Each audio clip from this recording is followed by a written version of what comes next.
നല്ല ദൈവമേ, സ്വർഗീയ പിതാവേ, വിശുദ്ധ പകൽക്കാലത്തിനായ ദൈവത്തെ സ്തുതിക്കുന്നു. ഒരുമിച്ച് അല്പസമയങ്ങൾ ഞങ്ങളുടെ സന്നിധിയിലായിരിക്കാൻ ദൈവം ഞങ്ങളുടെ ജീവിതത്തിൽ ഒരുക്കിയ നല്ല അവസരത്തിനായ സ്തോത്രം. വിശുദ്ധ പകൽക്കാലം ഞങ്ങളുടെ സന്നിധിയിൽ ഞങ്ങൾ കൂടി വരുമ്പോൾ ദൈവമേ സ്തുതിച്ച് ഞങ്ങളുടെ വചനത്താൽ നിറഞ്ഞ് പരിശുദ്ധാത്മാവിന്റെ ശക്തി പ്രാപിച്ചുകൊണ്ട് 2012 ഉപരിയായി 2013 മുന്നേറുവാൻ ദൈവം ഞങ്ങളെ സഹായിക്കണമേ. എവിടെയെല്ലാം ശത്രു ഞങ്ങളെ മുറിക്കാൻ 2012 നോക്കിയോ 2013 കഥാവി പുതിയ തലങ്ങളിലേക്ക് ആത്മീയത്തിന്റെ അടുത്ത സ്റ്റെപ്പിലേക്ക് കയറി വരുവാൻ ദൈവം ഞങ്ങളെ സഹായിക്കണം. ഇവകാലം ഞങ്ങൾ ഒരുമിച്ച് അനുഗ്രഹിക്കണം. വലിയ ക്രമങ്ങൾ നിറയ്ക്കണമേ. പരിശുദ്ധാത്മാവിന്റെ സാന്നിധ്യങ്ങൾ മറ്റുള്ളതിനായി സ്തോത്രം. അത് വലിയ ചെയ്യുവാനാകണം. അത് പ്രാർത്ഥന സ്തോത്രം യേശുവിന്റെ നാമത്തിൽ തന്നെ. അത് ദൈവത്തിന് സ്വന്തം വായിച്ചാൽ അപ്പൊ യഹോവയുടെ ദൂതൻ അവന്റെ ഭക്തന്മാരുടെ ചുറ്റും പാളയമിറങ്ങിയവരെ വിടുവിക്കുന്നത് വിശ്വാസ ജീവിതത്തില് ദൈവത്തിന്റെ സ്വന്തം ഇറങ്ങി തിരിച്ച കാലഘട്ടം മുതൽ ഇന്ന് വരെയും ദൈവത്തിന്റെ സ്വന്തം നമ്മളറിയാതെ അനേക അപകടങ്ങളിൽ അനർത്ഥങ്ങളിൽ നിന്ന് നമ്മൾ പോകുന്ന വഴിയിൽ ശത്രു നമ്മളെ തകർത്ത് കളയാൻ ശ്രമിക്കുമ്പോ അത് ദൈവത്തിന്റെ സ്വന്തം നമ്മളറിയാതെ നമ്മളോട് കൂടെ ദൈവ സാന്നിധ്യം ഉള്ളതുപോലെ യഹോവയുടെ ദൂതന്റെ സഹിതം നമ്മുടെ ജീവിതത്തിൽ വെളിപ്പെടുകയാണ്. ഹല്ലേലൂയ. ദൈവത്തിന്റെ സ്വന്തം യഹോവയുടെ ദൂതൻ അവന്റെ ഭക്തന്മാർക്ക് ചുറ്റും പാളയമിറങ്ങി. അപ്പൊ ദൈവത്തിന് ആർക്ക് ചുറ്റും പാളയമിറങ്ങി ഭക്തിയോടെ വിശ്വാസ ജീവിതത്തിൽ വിശുദ്ധിയോട് കൂടി ജീവിച്ച് ദൈവത്തിന്റെ വചനം അനുസരിക്കുന്നവർക്ക് വേണ്ടിയാ യഹോവയുടെ ദൂതൻ ഇറങ്ങുന്നത്. അനേക ഇടങ്ങളില് ദൈവത്തിന്റെ സ്വന്തം യഹോവയുടെ ദൂതൻ ഇറങ്ങി വന്നിട്ടുണ്ട്. കുഞ്ഞുങ്ങളില്ലാത്തവർക്ക് വേണ്ടി യഹോവയുടെ ദൂതൻ ഇറങ്ങിയിട്ടുണ്ട്. ദൈവത്തിന്റെ സ്വന്തം ഭക്തന്മാർ കഷ്ടപ്പെടുമ്പോ യഹോവയുടെ ദൂതൻ ഇറങ്ങിയിട്ടുണ്ട്. ദൈവത്തിന്റെ സ്വന്തം വിശുദ്ധന്മാർ കാരാഗ്രഹത്തിൽ അകപ്പെട്ടപ്പോ ദൈവത്തിന്റെ ദൂതൻ ഇറങ്ങിയിട്ടുണ്ട്. ഇന്ന് പകൽക്കാലം ദൈവത്തിന്റെ വചനം പറയുന്നു അവന്റെ ഭക്തന്മാർക്ക് ചുറ്റുവാ ദൈവത്തിന്റെ സ്വന്തം സ്വർഗത്തിന്റെ ദൂതൻ ഇറങ്ങുന്നത്. ആണെങ്കിൽ അത് വിശുദ്ധിയോടുകൂടി ജീവിക്കുന്ന ഒരു വ്യക്തിയാണെങ്കിൽ നിനക്ക് വേണ്ടി സദാസമയവും അത് ദൈവത്തിന്റെ സ്വന്തം ഒരു ദൂതന്റെ സാന്നിധ്യം എപ്പോഴും നിന്നോട് കൂടെ പറയുമ്പോ കുറഞ്ഞ ദിവസം ദൈവഭക്തനായിരുന്നു. ദൈവത്തിന്റെ വചനം അനുസരിച്ച് സകല കാര്യങ്ങളും ദൈവത്തിന് കൃത്യനിഷ്ഠയുള്ളവനായിരുന്നു.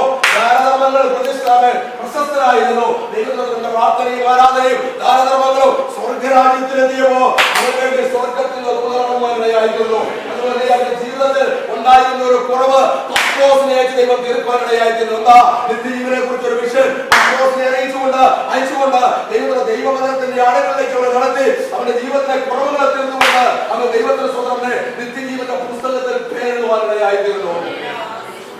ഭൂമിയില് നമ്മൾ എന്തെല്ലാം ലഭിച്ചാലും ദൈവത്തിന്റെ സ്വതന്ത്രം നിത്യജീവന്റെ വിഷൻ നമ്മളെ വിട്ടുപോകരുത്. നമ്മൾ ജീവിക്കുന്നത് നിത്യജീവന് വേണ്ടിയിട്ടാ. നമ്മൾ ചെയ്യുമ്പോഴും എടുക്കുമ്പോഴും ദൈവത്തിന്റെ സ്വതന്ത്രം നടക്കുമ്പോഴും നമ്മളെ അറിയുന്ന ഒരു ദൈവമുണ്ടെന്ന് നമ്മൾ തിരിച്ചറിയുവാനിടയായിരുന്നു.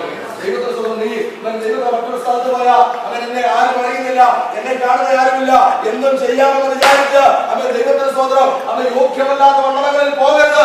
സദാസമയവും നിന്നെ അറിയുന്ന നിന്നെ മനസ്സിലാക്കുന്ന ഒരു സ്വർഗത്തിലെ ദൈവം നിന്നോട് കൂടെയുണ്ട്. അപ്പൊ യഹോവയുടെ ദൂതൻ അവന്റെ ഭക്തന്മാർക്ക് ചുറ്റുവാ പാളയം നടന്നത്. അപ്പൊ നീ ഒരു ഭക്തിയുള്ളവനായിരിക്കണം, ഒരു ഭക്തിയുള്ളവനായിരിക്കണം.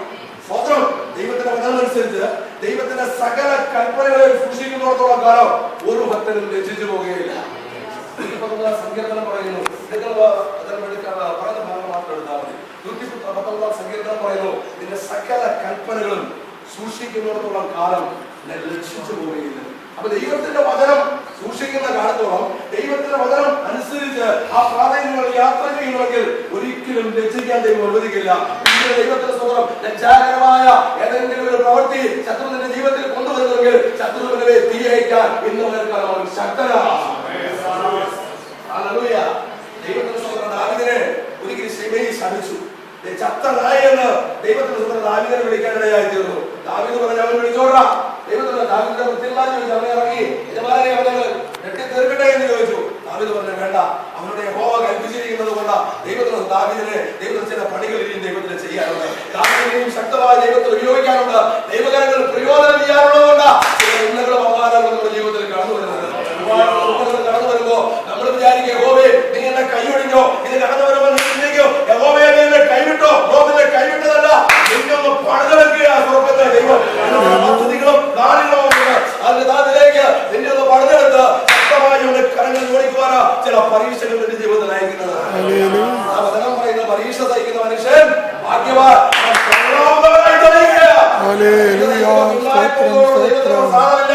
ദൈവത്തിന് പരീക്ഷ സഹിക്കുമ്പോ പരീക്ഷയിൽ നിലവന്ന് പോരാടി അവൻ നിലനിൽക്കുന്നുവെങ്കിൽ പരീക്ഷ സഹിച്ച നിന്റെ ദൈവം കൊള്ളാവുന്നതാക്കി തീർന്നു.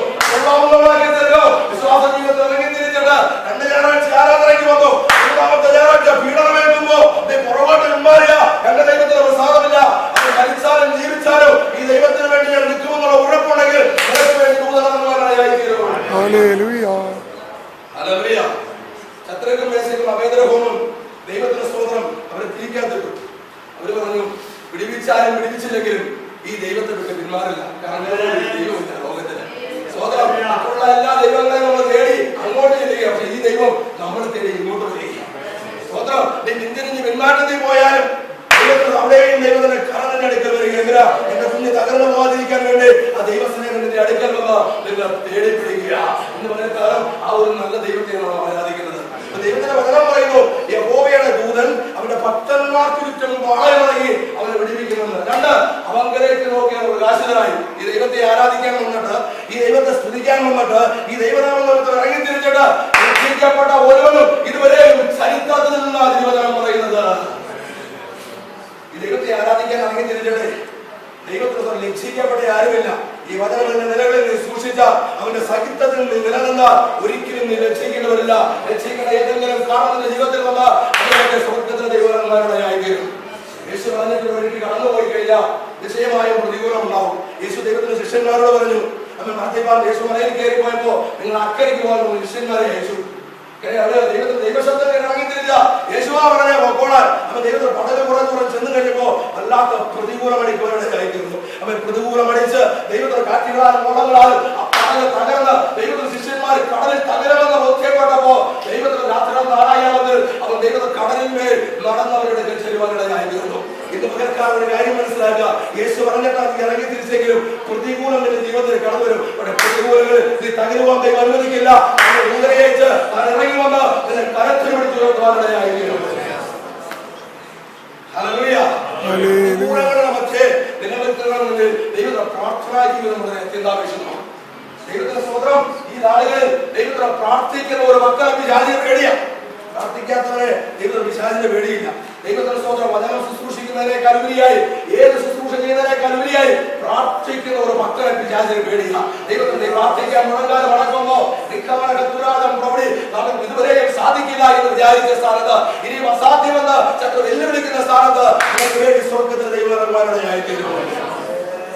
വായിച്ച അപ്പോസ്തല പ്രവൃത്തി 12-ാം അധ്യായം 3-ാമത്തെ വാക്യം.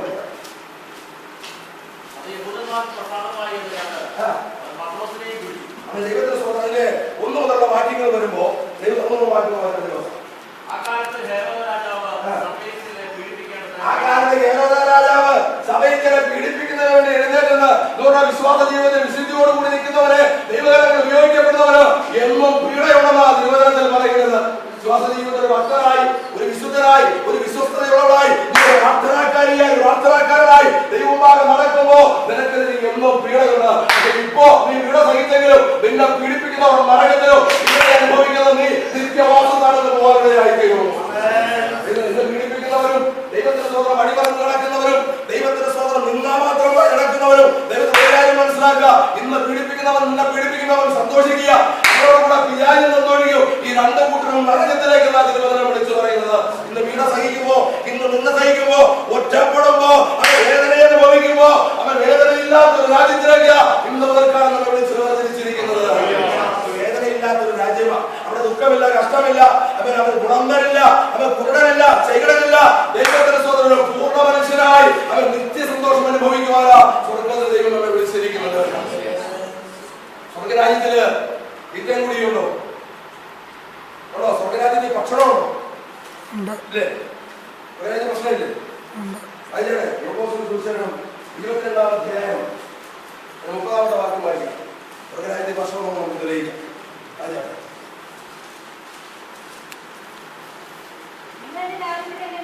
നിങ്ങൾ എന്റെ രാജ്യത്തിൽ എന്റെ മേശയെങ്കിൽ എപ്പോഴാ? പുനരുത്ഥാനത്തിൽ.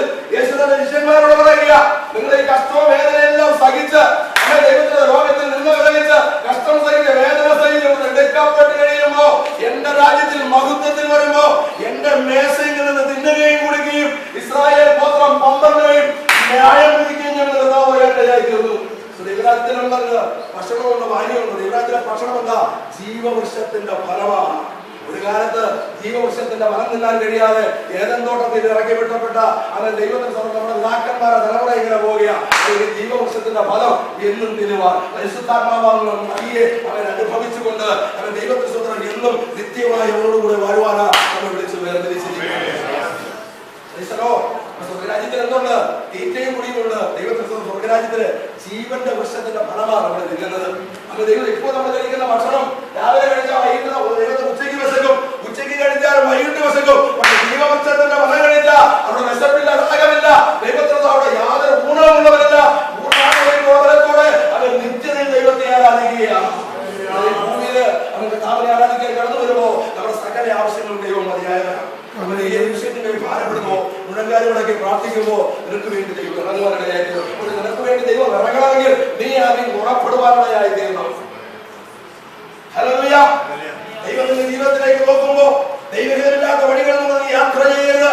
ദൈവഹിതമില്ലാത്ത മണ്ഡലത്തിൽ നീ പോകരുത്. ദൈവഹിതമില്ലാത്ത വാക്കുകൾ നീ സംസാരിക്കരുത്.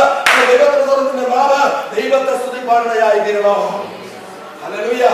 ദൈവത്തെ 2013 നമ്മൾ തീരുമാനമെടുക്കും. ദൈവത്തെ സ്വന്തം നമ്മൾ ദൈവകാര്യങ്ങൾ മാത്രം. എനിക്ക് കഴിഞ്ഞ ദിവസങ്ങളിൽ ഞാൻ നാഗപ്പൂരിൽ നിന്ന് ഒരു സിസ്റ്റർ പ്രാർത്ഥിക്കാനായിട്ട്. അവർക്ക് യാതൊരു രോഗവുമില്ല. അവർ ശരീരം പിശാചിക്ക് ബന്ധനമാണ്. എന്താണെന്ന് വിചാരിച്ചു കഴിഞ്ഞാൽ അവർ 24 മണിക്കൂറും കുറ്റം പറയും. ദൈവത്തെ സ്വന്തം 24 മണിക്കൂർ മറ്റുള്ളവരുടെ കുറ്റം പറയും. അവരുടെ നാവ് തന്നെയാണ് അവരുടെ ശരീരത്തിന് പാപകാരണമായി തീർന്നിരിക്കുന്നത്. കർത്താവിന്റെ വചനത്തിൽ പറഞ്ഞു, നിന്റെ നാവ് നിന്റെ ശരീരത്തിന് പാപകാരണമായി, അവൻ രോഗകാരണമായി തീരുകയാണ് നാവ്. അതുകൊണ്ട് നാവ് വളരെ സൂക്ഷിപ്പാനിടയായി തീരണം. നാവിനെ നമ്മൾ അടക്കണം ദൈവസന്നിധിയിൽ. അവൻ നാവിനെ കഴിഞ്ഞാൽ കഴിവുണ്ടെങ്കിൽ അവൻ സൽ ഗുണ പൂർത്തിയുള്ള പുരുഷനെന്ന സകല ഗുണങ്ങളും പൂർത്തീകരിച്ച് ദൈവത്തിന് ആത്മാവിൽ തികഞ്ഞ് എഴുന്നേക്കുന്ന ഒരു മനുഷ്യനാ ദൈവത്തിന് നാവിനെ കഴിഞ്ഞാടുള്ളവൻ. അവരെ കഴിഞ്ഞാൽ നാം വിചാരം സമ്മതിക്കില്ല. അപ്പൊ ദൈവികമില്ലാത്ത ഒരു കാര്യങ്ങളും ഇടപെടരുത്. 2013 വചനം, ധ്യാനം, പ്രാർത്ഥന, ആത്മീയമായ ചിന്തകൾ നമ്മളിൽ ഭരിക്കുവാൻ, നമ്മൾ കേൾക്കപ്പെടുന്ന വചനങ്ങൾ നമ്മുടെ ഹൃദയത്തിൽ ഉരുവിട്ടുകൊണ്ട് ആത്മീയ മണ്ഡലത്തിൽ വളരുവാനിടയായിരുന്നു. പ്രവൃത്തിയിൽ പറയുന്നു, ദൈവത്തിന് ഹേരോദാവ് എഴുന്നേറ്റ് അവൻ ദൈവസഭയെ പീഡിപ്പിക്കുക. അവൻ ഹേരോദാവ് ആരാ? ദൈവത്തിന് സ്വന്തം ശത്രുവാകുന്ന പിശാച് ഹേരോദാവിനെ വടക്കി കയറിക്കൊണ്ട് ഒരു സഭയ്ക്കെതിരായി അവൻ ഓരോരുത്തർ എഴുന്നേൽപ്പിച്ചുകൊണ്ടിരിക്കുകയാണ്. ദൈവത്തിന് സ്തോത്രം. സഭയെ പീഡിപ്പിക്കുവാൻ, ദൈവജനത്തെ തകർക്കുവാൻ, യേശുക്രിസ്തുവിന്റെ നാമത്തെ വിളിച്ചപേക്ഷിക്കുന്നവരെ അവന്റെ ഒഴിച്ചു കളയുന്നത് എത്ര വെല്ലുവിളിച്ചുകൊണ്ട് ആദ്യം അവന്റെ യാക്കോബിനെ വാളുകൊണ്ട് വെട്ടിക്കൊല്ലുവാനിടയായി തീർന്നു.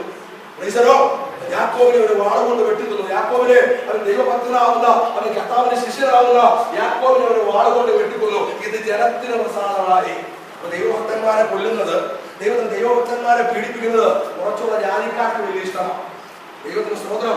അവർക്ക് അനേക ഇടങ്ങളിൽ സുവിശേഷം അറിയിക്കാൻ കടന്നു പോകുമ്പോ പലവിധത്തിലുള്ള പീഡകൾ അവൻ അനുഭവിച്ചുകൊണ്ടിരിക്കുക. ഈ പീഡകൾ ഇവർ അനുഭവിക്കുമ്പോ ഇവർക്കൊരു സന്തോഷമുണ്ട്. ഇവിടെ പീഡ അനുഭവിക്കുന്നവര് പീഡിപ്പിക്കപ്പെടാത്ത ഒരു രാജ്യത്തിലേക്ക് കടന്നു പോവുകയാണ്. ഇവരെ പീഡിപ്പിക്കുന്നവര് വ്യക്തി നരകത്തിൽ കിടക്കുമ്പോ അന്ന് പീഡിപ്പിച്ചവരും പീഡിപ്പിക്കപ്പെട്ടവരും 2 തട്ടില് അന്ന് നരകത്തിലും സ്വർഗത്തിലും കിടക്കുമ്പോ അമ്മാതിരി ജനങ്ങൾക്ക് ബോധ്യം വരുവാനിടയായി തീരുകയുള്ളൂ. ഹല്ലേലൂയ. സഭയെ പീഡിപ്പിക്കുവാൻ, സഭയെ തകർക്കുവാൻ ശത്രു ഹേരോദാവിന്റെ പേര് കയറി. ഹേരോദാവ് ദൈവത്തിന് അത് മുതൽ ശക്തിയോടുകൂടി എന്നിട്ട് വിലപ്പെടുവാനിടയായിരുന്നു. അങ്ങനെ യാക്കോബിനെ ഒരു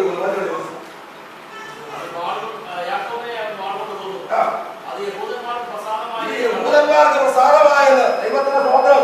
അന്നത്തെ യഹൂദന്മാരോട് യേശു വന്ന് സ്വന്തം ജനത്തിന്റെ അടുക്കലേക്ക് യേശു വന്ന് സ്വന്തം ജനങ്ങളെ കൈക്കൊണ്ടില്ല.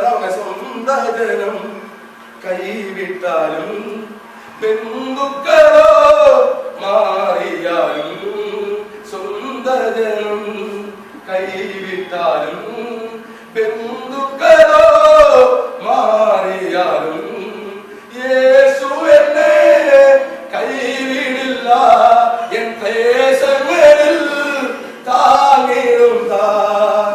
സ്വന്തം ജനം കൈവിട്ടാലും ദൈവത്തിന്റെ സ്വന്തം ബന്ധുക്കൾ മാറിയാലും യേശു മാറില്ല.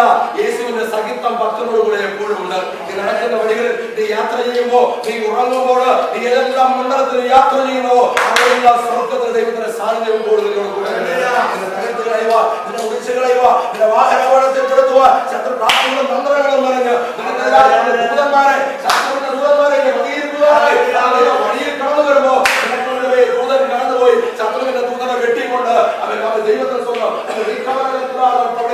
മുന്നോട്ട് നയിക്കുന്ന ദൈവത്തെ ദൈവത്തിന്റെ യാക്കോബിനെ കൊന്നു. ഇത് യഹൂദന്മാർക്ക് സന്തോഷമായതുകൊണ്ട് അടുത്തവനെ പിടിച്ചു. ദൈവത്തിന്റെ സ്തോത്രം. അടുത്തവനെ ശത്രു പിടിക്കാനിടയായിരുന്നു. അപ്പൊ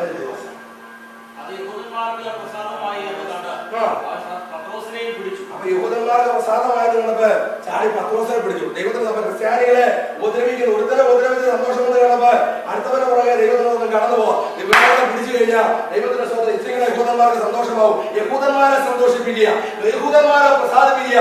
മനുഷ്യരെ പ്രസാദിപ്പിക്കുന്നവരായി തീരുവാനല്ല ദൈവം വിളിച്ചിരിക്കുന്നത്. ദൈവത്തെ പ്രസാദിപ്പിക്കുക, അവൻ ദൈവത്തെ സ്നേഹിച്ച് ദൈവനാമത്തിന് വേണ്ടി നിന്ന യഹോവയുടെ പ്രസാദം തന്റെ ജീവിതത്തിൽ കടന്നു വരേണ്ടതായ ദൈവം വചനം വ്യക്തമായി പറയുന്നത്, ദൈവത്തിന്റെ ഇഷ്ടം ചെയ്ത് വാഗ്ദത്തം പ്രാപിക്കണമെങ്കിൽ മനുഷ്യന്റെ ജീവിതത്തിൽ സഹിഷ്ണുത ആവശ്യമാണ്.